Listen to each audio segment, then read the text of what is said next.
Hello friends, இன்றைக்கி நம்ம என்ன பார்க்க போகிறோன்னா சூப்பரான ஈவினிங் ஸ்நாக்ஸ் தான் பார்க்க போகிறோம். குட்டீஸுகளுக்கு ரொம்ப பிடிக்கும். சட்டுன்னு செஞ்சிடலாம்.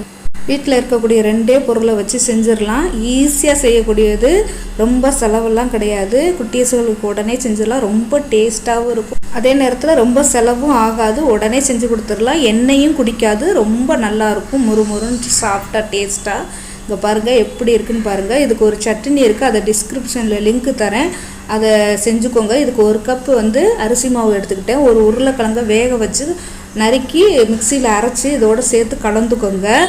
உப்பு டேஸ்ட்டுக்கு தகுந்த மாதிரி பார்த்து சேர்த்துக்கோங்க. இதில் ஒரு ஸ்பூன் ஜீரகம் சேர்த்துக்கோங்க.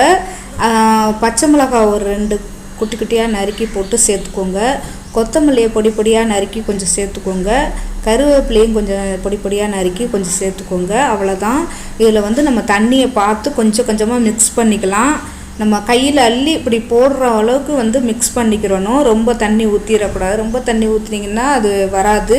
ஓரளவு திக்காக நம்ம எடுத்து போடுற மாதிரி நம்ம இதை பிசைஞ்சுக்கலாம் கொஞ்சம் தண்ணி விட்டு. இப்போ எண்ணெயை காய வச்சிடலாம். கடாயில் எண்ணெயை காய வச்சு இப்போ கொஞ்சம் கொஞ்சமாக ஒன்று ஒன்றா அப்படியே ட்ராப்பாக போடலாம். இல்லை நிறைய போடலாம். நீங்கள் அந்த கடாயில் பத்துற அளவுக்கு கிள்ளி எடுத்து நீங்கள் போட்டுக்கலாம். போட்டுட்டு நல்லா வெந்த பிறகு திருப்பி விடுங்க. திருப்பி வேகட்டும். கொஞ்சம் நேரம் வெந்துடும். இந்த பாருங்கள் சூப்பராக வெந்துருச்சு.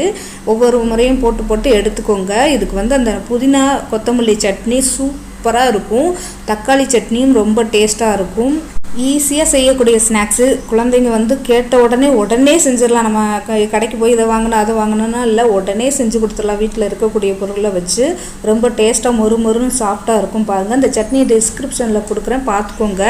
இந்த வீடியோ பிடிச்சிருந்தா லைக் பண்ணுங்கள், ஷேர் பண்ணுங்கள், சப்ஸ்கிரைப் பண்ணுங்கள். பக்கத்தில் இருக்க பெல் ஐக்கானை கிளிக் பண்ணி வச்சுக்கோங்க. அப்போ தான் நான் போடக்கூடிய வீடியோ உடனுக்குடன் வரும்.